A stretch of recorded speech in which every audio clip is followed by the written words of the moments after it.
ఇప్పుడు పక్కన పవిత్రమైన రంజాన్ నెల అయితే జరుగుతుంది. ఈ రంజాన్ నెలలో ప్రపంచ దేశాల్లో ఉన్న ముస్లింస్ అందరూ ఉపవాసాలు చేస్తా సాయంకాలం అయ్యేసరికి ఉపవాసాలు విరమించుకుని సాయంకాలం వాళ్ళ ఫ్యామిలీ మెంబర్స్ తో ఆనందంగా ఉంటారు. ఈ రంజాన్ నెల అనేది మిగతా దేశాల కన్నా ఈ అరబ్ దేశాలు ఇంకా గ్రాండ్ గా చేసుకుంటాయి. అలాంటి టైంలో ఈ యుద్ధాలేంటో ఈ గొడవలేంటో అసలు ఏం అర్థం కావట్లేదు. ఇది ఎక్కడి నుంచి ఎక్కడికి వెళ్ళి కూడా తెలియట్లేదు.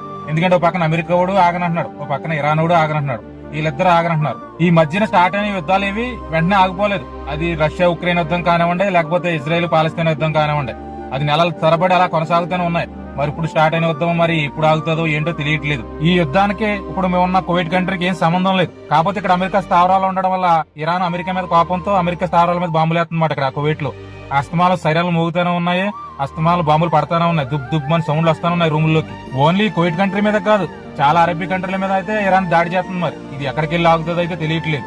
ఆ దేవుడి దయ వల్ల వీలైనంత తొందరలో ఈ యుద్ధం ఆగిపోతే బాగుంటది.